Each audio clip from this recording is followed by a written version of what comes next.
Halo, Halo? selamat malam. Berjumpa lagi bersama saya Wong Ganteng Sak Donya. Bagaimana saya bisa membantu Mbak E? Gini jadinya ceritanya. Hmm, Tadi saya udah telepon Miss Yuni juga, sudah bagi-bagi bukti juga. Jadi gimana tuh kalau misalnya, saya kan kayaknya ngurus kakek gila. Di rumah juga ada anaknya yang gila gitu loh. Terus eh, nggak diomongin waktu di job order itu anaknya gila gitu loh.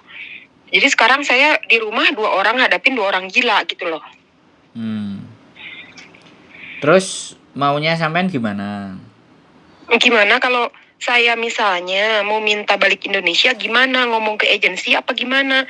Karena agensi itu temennya majikan saya. Jadi kemarin pun saya udah buat laporan, kakeknya begini, anak laki-lakinya begini. Dia udah sih diemin aja, udah sih biarin aja, cuman gitu doang responnya. Nah, gilanya itu sampean diapain? Ya enggak, dia kan sering ngeluarin burungnya. Oh, Eh, terus apa lagi? Ya, pokoknya yang kakeknya ini pegang tete, pegang pantat gitu loh, kurang ajar. Oh, Hmm, pelecehan seksual sama sampean. Kenapa?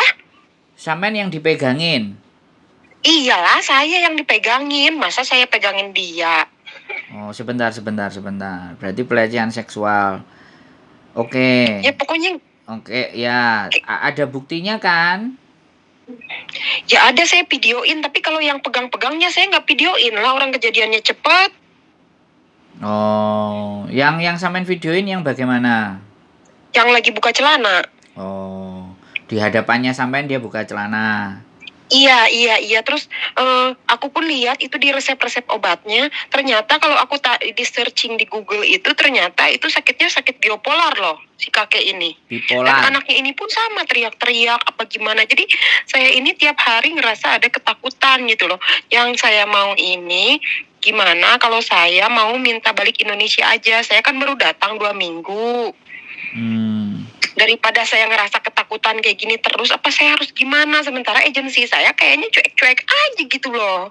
Nggak, hmm. kayak mungkin udah tahu keluarganya kayak begini, tapi diam juga. Kan saya bagi laporan dari pagi sampai malam, makanan apa-apa saya foto-fotoin, kirimin ke WhatsApp-nya majikan. Nah, tadi saya udah jengkel, sekarang kan saya udah 14 hari. Tadi saya tunjukin sama majikan, ini udah 3 hari kok si kakek buka-buka celana terus, aku bilang. Terus majikan, Terus dianya majikan. bilang, maafin deh kakek kan udah kayak anak kecil katanya gitu. Terus aku bilang maaf ya mem, saya bagi foto itu biar Anda percaya. Aku bilang kayak gitu bukan mau disebar-sebarin. Ya terserah dia mau interminate apa enggak juga terserah. Tapi kan istilahnya aku dari kemarin diem aja gitu loh. Nggak ada Hmm. nggak ada ngomong apa-apa, mau sama agensi mau sama majikan aku diem aja. Tapi ini udah 3 hari kayaknya kok tambah edan gitu loh. Terus makanya saya pikir ini apa bisa saya kalau misalnya mau minta balik apa gimana, sementara KTP saya aja nanti baru beresnya itu tanggal 21-an gitu loh. Saya belum sebulan loh di sini loh. Ya nggak masalah sebenarnya hari ini sampean keluar besok keluar itu sebenarnya tidak ada persoalan. Tapi kan kita harus ikuti prosedur dan aturan di Hong Kong. Bisa dipahami nggak? Iya, Jadi gini. Oke, sudah ya putusin bahwa sampean sudah mau balik, wis nggak mau bertahan lah intinya. iya, Sampean nelpon agent, respon dan reaksi agent tidak ada. Nelpon majikan iya, juga seperti itu. Tapi sampean bisa membuktikan bahwa apa yang sampean alami itu bisa dipercaya kan? Oke? iya. Oke, sampean boleh telepon ke KJRI, ya kan? Oh gitu ya. Ya kan. Sekali lagi kalau sama saya hanya memberikan saran kan, karena saya Iya, nggak bisa memproses Anda, menolong dengan sampean ya paling kalau sampean keluar nganterin ke KJRI yang bisa yang saya lakukan itu. Sampean sendiri kan ya juga bisa. Mulai telepon. Kalau sampean nggak mau ke KJRI, sampean boleh juga telepon ke labor langsung. Sampean bisa bahasa Inggris apa bahasa Indonesia? Kalau ya bahasa Inggris bisa. Saya uh, dari Singapura juga kok dulu. kalau bisa bahasa Inggris juga boleh lapor ke labor. Jadi dicoba nomornya KJRI, nanti saya kirimin. Kemudian pengaduan, kalau enggak nanti ke Lebor, nah, saya juga kirimin. Sampean lakukan itu ya. Apa jawaban mereka, ya kan? Ketika sampean bisa membuktikan apapun urgent dan ini orang benar-benar enggak waras dan semuanya. Nah, apa tanggapan mereka, ya? Jangan jangan gegabah langsung keluar ya. Sebisa mungkin jarak dengan kakek agak dibatasi, ambil jarak gitu, paham? Karena sampean sudah tahu sendiri kan pelecehan seksual yang dia lakukan. Dan di situ ada CCTV nggak? Ada CCTV nggak? Nggak tahu, ada sih di luar tapi kayaknya nggak, udah lama deh, udah Nggak jalan ya? nggak tahu. Oke. Soalnya nggak mungkin majikan nggak apa, udah tahu kayak gimana. Saya kan selalu bawa dia ke depan pintu, ke depan TV apa-apa, kan nggak mungkin. Oke. Masa majikan diam-diam aja. It's okay. Ya kita pakai cara sendiri ya, karena cara majikan nggak jalan, cara agent kan nggak jalan menurut sampean. Oke. Cara berikutnya adalah KJRI. Habis KJRI Lebor ya. Cara KJRI, cara Lebor. Nah, terakhir kalau dua ini nanti sudah sampean jalankan, ternyata sampean sudah punya solusi dari dua ini, kan berarti aman. Kalau dari dua ini juga belum ada solusi dan sampean urgent, paham nggak?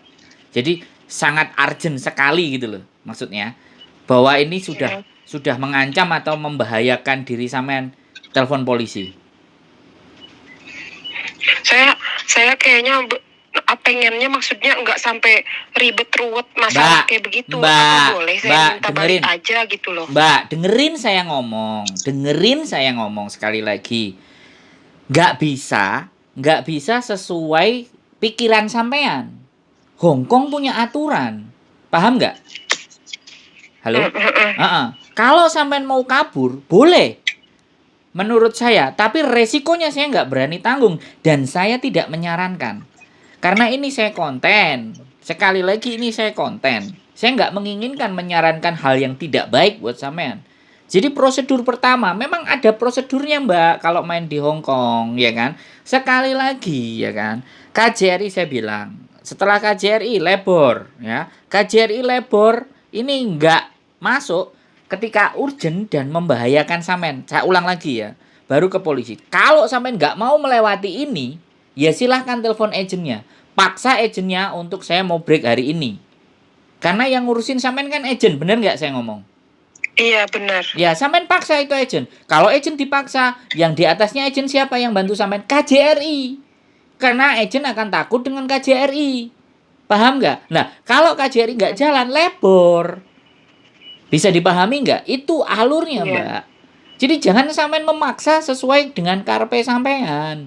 Ini Hong Kong. Saya ngerti sampean dilecehkan, ya kan? Tapi kita juga harus berpikir logikanya bahwa ini negara punya aturan. Bukan saya yang bikin aturan ya, Mbak. Saya cuma sampean telepon, saya tanggapi. Ya, kalau sampean telepon saya tanggapi, saya kasih jalurnya. Sampean mau memaksa mau potong Kompas, monggo. Saya sudah ngasih jalurnya. Saya sudah ngasih arahan yang menurut saya sudah sesuai dengan aturan. Tapi kalau sampean mau pangkas itu aturan, monggo. Saya nggak berani. Saya nggak nanggung jawabi atas apa yang sampean lakukan. Ya kan? Karena saya juga nggak kenal sampean. Sampean taunya saya dari YouTube. Kan begitu toh? Tolong saya dipahami dengan akal yang jernih. Jadi jangan maksain sesuatu yang sampean rasakan selama sampean tidak terancam nyawanya. Ya itu aku bilang. Selama sampean belum terancam nyawanya, maka kita belum bisa berbuat apa-apa. Lah kalau sampean sudah terancam nyawanya dan segala sesuatu, dan misalnya kalau pelecehan itu polisi bisa dipanggil. Bisa dipahami nggak? Kalau sampean misalnya tiba-tiba dia telanjang, angkat telepon polisi. Polisi datang tahu simbahnya itu telanjang. Nah, itu lebih enak lagi kan. Jadi sampean tinggal ngomong, saksinya polisi. Enak lagi itu. Nah, nanti ketika polisi ada, ini siapa majikannya? Anaknya dipanggil, omong-omongan sama polisi, sama sampean. Itu sudah enak. Kalau respon agent lambat respon KJRI lambat, telepon labor juga nggak ditangani. Polisi lah yang paling cepat responnya. Tapi ya itu punya punya apa yang harus dilaporkan ke polisi itu sampean juga harus berpikir. Bisa dipahami nggak, Mbak? Halo? Halo? Nah, Halo? sampean denger nggak saya Sinyalnya ngomong? jelek. Halo? Iya dengar. Nah, wes, sekarang apalagi yang mau sampean tanyakan? Gantian Ya sampean yang udah. ngomong. Cukup. Iya, Nah, nanti kan saya tanggal 21 kan keluar siap. ngambil KTP ke agensi. Nah, saya mau ngomong sekali lagi ke agensi gitu loh. Ditanggapi apa enggak? Mbak, Kok saya kerjaannya kayak begini gitu loh. boleh saya bilang, kalau sesuatu yang sudah tidak senang dan tidak suka dan tidak nyaman, nggak perlu nunggu KTP, Mbak. Kalau sampean baru nunggu KTP, berarti sampean berharap dong dengan KTP itu. Sekarang yang Soalnya lebih, saya nggak bisa keluar. kenapa? Dan saya nggak bisa keluar dan saya nggak tahu Bisa, mana-mana. bisa, pakai paspor sampean bisa. Halo? Iya, iya. Dokumen sampean kan ada paspor. Mm-mm. Terus pada saat buat KTP kan dikasih surat sementara. Nanti Iya. mau diambil tanggal berapa? Itu yang sampean bawa. Kenapa pusing? Kenapa Iya. kenapa takut? Sudah, Iya. tolong pikiran sampean ini ditenangkan dulu. Ya kan? Iya. Ditenangkan dulu bahwa oke, aku sudah ke Hong Kong. Ini sudah di Hong Kong ya. Tak naikkan, tak turunin. Gimana? Aku mau nyerah apa mau maju? Oke, telepon yang bisa diajak ngobrol, diajak pertimbangan. Maaf kalau saya bersuara keras karena sampean posisinya panik. Iya. Kalau panik saya harus buat mental sampean tenang dulu. Karena kalau saya ngomong dalam sampean posisi panik, omongan saya nggak akan saya sampean dengar. Bisa dipahami nggak? Iya. Tapi kalau sampean sudah tenang, bisa mencerna gitu loh. Baru ya. Nah, terus gimana? Sampean ngomong lagi. Kan enak ngomongnya gantian. Gimana? Iya, kan saya kan apa-apa juga laporan sama majikan dari pagi sampai malam, mau tensi, mau makanan, mau apa yang saya buat, pokoknya sampai makanan mungkin takut kita yang makan apapun jenisnya saya fotoin, saya kirimin ke majikan. Tapi pas udah 3 hari ini kan kakeknya nggak mau diem, terus kan buka-buka celana terus. Tadi saya foto, terus saya kirimin lah ke majikan. Maksudnya jangan cuman dia nuntut saya buat laporan makanan, tensi, apa gimana. Nah ini saya tunjukin kelakuan bapaknya. Dianya kayak nggak suka gitu loh. Ya iya, oke. Saya boleh cerita sama sampean lah. Dia ngejeng sampean untuk jaga. Karena dia sayang sama bapaknya. Makanya sampean yang disuruh jaga, sampean dibayari buat jaga dia. Ya sampean juga harus hargai bahwa itu bapaknya dia. Sekarang tinggal keadaan yang seperti itu, bagaimana sampean menghadapinya? Paham nggak? Jadi ini kalau situasi yang seperti ini kembali ke diri sampean sendiri. Harus bagaimana sampean bersikap agar mereka lebih tenang, bapaknya tenang. Kalau bapaknya tenang, anaknya juga bisa sampean handle. Otomatis potensi sampean untuk tidak dikeluarkan itu sangat besar. Masih 2 minggu, Mbak. Itu masih masa benar-benar sampean merasa harus melihat dan menghadapi situasi yang mungkin tidak pernah sampean bayangkan. Gitu. Iya benar. Makanya kalau sampean dulu prosesnya dengan saya selalu bilang, tolong interview dengan majikan direkam. Jadi kalau situasi dan keadaannya tidak sesuai, kita tinggal ngomong ke majikan, waktu wawancara kamu begini, nyatanya sekarang kayak gini. Terus bagaimana? Tapi karena itu tidak sampean lakukan, karena sampean juga tidak dengan saya dalam berproses, ya sudah, saya hanya berfungsi menenangkan sampean dan menunjukkan jalur-jalurnya sampean nanti kalau sampean mau keluar atau mau quit, mau nyerah. Gitu loh. Kalau sampean mau. Halo? Iya saya juga ngerti sih, tapi tadi itu saya buktiin ke majikan itu, maksudnya kalau itu kejadian sebenarnya, bukan saya rekayasa gitu loh ke majikan itu. Dan pembantu lama pun juga sama. Katanya kamu kalau ada apa-apa videoin, kasihin ke anaknya, fotoin, kasihin ke anaknya. Gitu kata pembantu lama. Gitu lah. Ya Halo? wes. Oke. Maksud saya gini. Kondisi ini sampean harus benar-benar berpikir. Artinya aku harus bagaimana kalau kakeknya gini. Aku harus bagaimana anaknya kayak gini. Jadi jangan panik Iya. duluan, ya. Logikanya mulai dimainkan. Inilah welcome to the Hong Kong. Selamat datang di Hong Kong. Sesuatu yang tidak Anda bayangkan itu bisa terjadi. Nah, gitu loh. Nah, di bawah aturan itu sampean sudah tak kasih tahu tadi langkah-langkah dan cara-caranya. Sekarang tinggal sampean mau naikkan, mau turunkan, naikkan, turunkan, diolah dulu. Ini udah berapa lama nunggu di Indonesia? Sekarang sudah nyampe Hong Kong dihadapkan persoalan yang seperti ini. Apakah sampean mundur, apa sampean maju, itu saya kembalikan. Yang tahu keadaan, yang tahu kondisi sampean. Saya hanya orang luar, ya kan? Iya. Yang berusaha menenangkan dulu sama sampean. Kalau sampean sudah tenang berpikir lagi, lah baru boleh nanti kita sambung lagi membicaranya. Tolong please untuk tidak panik ya. Dihadapi Iya. ya. Ini sesuatu yang sudah kita pilih, Mbak. Jadi tolong sampean konsisten dan konsekuen dengan pilihan sampean. Saya sekali lagi bukan nyuruh bertahan, bukan juga nyuruh keluar, tapi ketika sampean memilih, hadapi resiko apa yang sudah sampean pilih. Iya. Ya, banyak-banyak istighfar kalau sampean muslim. Kebetulan saya muslim. Iya. Ya, banyak-banyak doa dalam hatinya. Ya, Iya. siapa ngerti nanti yang maha membolak-balikkan hati karena sampean tertekan, sampean tersiksa. Walah kasihan deh ya wis, tak tulungane bisa jadi perilakunya kakek berubah. Kalau perilakunya kakek nggak berubah ya sampean yang bagaimana menghindar. Saya sangat paham. Pelecehan seksual ini sangat-sangat sulit untuk dibuktikan. Dan kalau ataupun akan kita mainkan, kalau dia sudah jelas-jelas orang sakit dan gila, kita nggak bisa memperkarakan dia. So, apa yang harus kita lakukan? Pandai-pandai bawa diri.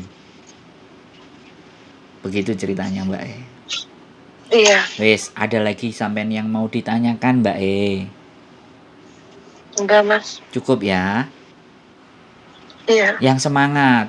Habis dengerin saya kok jadi loyo. Tadi ngomong kewenceng. Semangat dong. Senyum ya. Saya masih bisa dihubungi kok. Ya? Enggak, soalnya di sini sinyalnya juga jelek, terus ya kadang nyambung, kadang enggak gitu. Tadi pun ngomong sama Miss Yuni, kadang ada, kadang enggak sih. Ya sudah nggak apa-apa. Ya bersabar ya. Sudah 2 orang ngomong sama sampean ya. Saya rasa biar cukup. Sampean bisa berpikir. Enggak, Mbak Yuni belum ngomong apa-apa, keburu ngurus kakek tadi. Saya baru SMS doang. Oh ya sudah. Oke, jadi seperti itu ya. Sudah bisa diterima dengan baik apa yang bisa saya sampaikan? Iya. Ya. Enggak Mas, kalau misalnya kayak kita semisal ini mah kita jalanin dulu sekarang dan beberapa bulan kemudian terus kita ngomong sama agensi, kayaknya saya nggak sanggup gitu, maksudnya mau udahan aja, itu bisa Mas? Ya nggak apa-apa, silahkan. Oh bisa gitu ya? Iya, cuman ya itu. Yang penting kan saya sekarang saya coba dulu gitu loh. Iya. Saya tetap berusaha kerja dulu. Mungkin saya masih baru juga di sini, jadi masih kaget dapat kerjaan kayak begini gitu loh. Jadi sekali lagi saya cerita ya peraturan Hong Kong. Memutuskan kontrak secara sepihak itu boleh. Ya, memutuskan secara sepihak boleh. Baik dari pihak majikan atau dari pihak sampean. Tapi kalau kita memutuskan sepihak, ibaratnya hari ini sampean mau keluar, berarti hari ini sampean harus bayar majikan 1 kali gaji. Itu kalau hari ini. Tapi kalau sampean mau keluar bulan depan, 1 month notice, sampean nggak perlu membayar apa-apa, ya kan? Oh gitu. Dan majikan berkewajiban untuk membayar tiket sampean pulang ke Indonesia, uang 100 gitu. Nah, itu kewajiban majikan. Itu ceritanya. Iya. Sama kalau majikan hari ini mau ngusir sampean, dia harus ngasih duit sampean 1 kali gaji plus tiket pulang Indonesia. Itu bedanya. Itu peraturan yang sampean juga harus tahu. Bisa dipahami. Iya. Kalau Harusnya. begitu saya coba dulu gimana nanti bulan depan. Kalau misalnya bisa ya saya teruskan. Kalau enggak ya saya ngomong aja, saya nggak ngomong ke agent. Mau balik gitu ya. Ya, ngomong ke agent. Agent nggak nanggapi KJRI. Agent KJRI nggak nanggapin labor. Labor nggak nanggapin, sampean bikin surat sendiri untuk break gitu ya. ke imigrasi Hong Kong. Bisa. Sampean punya HP, sampean buka online websitenya imigrasi.gov.hongkong. Itu bisa, ada form terminate kontrak gitu. Sampean bisa baca-baca. Oke, sudah bisa dipahami. Perbaiki komunikasi dengan agent. Itu lebih penting, ya. Oke? Iya. Oke. Terima kasih, Mas. Boleh, nanti mungkin kontak-kontak. karena saya nggak senangnya ini kakek kayak begini, anaknya juga teriak-teriak, jadinya mungkin agak sedikit terguncang juga. Ya, mulai jiwa saya gitu kan ya. Ya, disiapkan hatinya, pikirannya. Selamat datang di Hong Kong. Itu saja yang bisa saya ucapkan. Selamat berjuang. Inilah negeri beton. Yang hati kita juga harus sekeras beton. Ya. Nanti boleh telepon-telepon lagi. Ya, kalau darurat telepon polisi. Polisi 999. Itu 10 menit dijamin pasti datang. Oke? Iya. Ya, semangat ya Mbak E. Oke? Semangat ya. Kayak yuk, bye-bye. Sampean matiin aja. Oke. Iya, saya jalanin dulu. Ya. Lihat nanti gimananya. Oke. Sampean yang matiin handphonenya ya. Oke? Oke, yuk, bye-bye. Assalamualaikum.